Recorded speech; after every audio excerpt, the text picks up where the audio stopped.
Përshëndetje nga Athina, faleminderit për ftesën. Me sa duket, edhe Greqia fqinje po ndjek një politikë tjetër sa i takon çështjes së emigracionit. E kemi parë me deportimet nga Mbretëria e Bashkuar, me politika shumë të ashpra, e kemi parë me Italinë, me Melonin, e kemi parë me Macron, e kemi parë me Merz në fakt. Dhe tashmë po e shohim edhe në Greqi.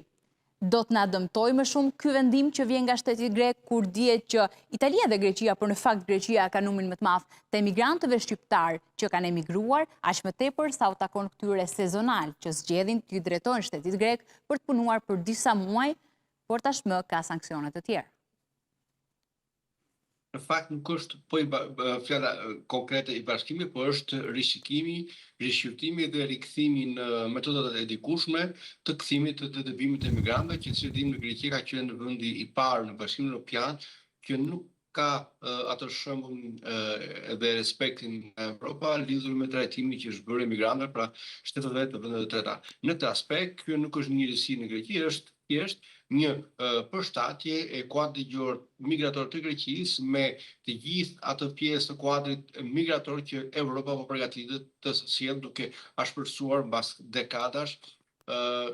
kuadri ligjor lidhur me ligjërimin e shteteve të vendeve të paligjshëm në Evropë, qofshin këta emigrantë apo refugjat. Ndërsa Greqia ka ndjekur një politikë migratore e cila ka qenë shumë herë konfliktuale, ka qenë shumë herë pa përshtatshme me kuadrin ligjor dhe kuadrin drejt njeriut të Bashkimit Evropian, dhe ne si shtet shqiptar që jetojmë në Greqi për 30 dekada dim shumë mirë sepse kemi vulur këtë gjë, pa nuk është diçka e thjeshtë, është një moment shumë i rëndësishëm për gjithë Evropën, gjë e cila është një benefit politik më tepër për qeverinë e Athinës. E qartë, sa mund të jetë kontingjenti shqiptarëve, sa mund të jetë shifra e shqiptarëve që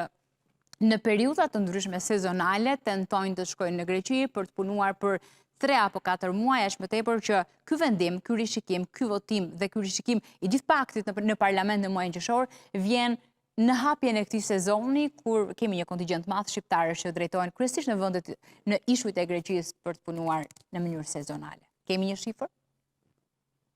Termi emigrant, lidhur me kuptimin e mirëfillt, siç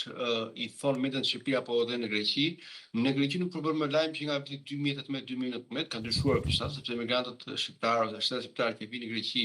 janë integruar, pjesë e madhe janë asimiluar në vendet ndryshme të Greqisë, përbën atë pjesë më të shëndetshme të shoqërisë që kanë kontribuar për një 35 vjet në Greqi, madje një pjesë e mirë e tyre, një përqindje shumë e lartë, po i drejtohet tashmë vendet të tjera të Bashkimit Evropian për integrim të dytë. Aktualisht në Greqi, nëse referohemi statistikave zyrtare të Ministrisë së Emigracionit, ndodhen rreth 550.000 emigrantë të ligjshëm në Greqi. Në total, duke përfshirë shtetasit evropian dhe refugjatët, kjo shifër shkon tek 850.000 emigrantë të rregullt në Greqi, që janë edhe emigrantë duke përfshirë këtu edhe qytetarët evropian të cilët jetojnë në Greqi dhe kanë marrë leje që në Greqi, përfshirë edhe minoritarët, siç janë ata nga Shqipëria apo nga vendet e ish bashkimit sovjetik, të cilët janë pjesë e kësaj shifre rreth 850.000. Emigrantë shqiptar, shtetet shqiptar që posedojnë leje që në Greqi,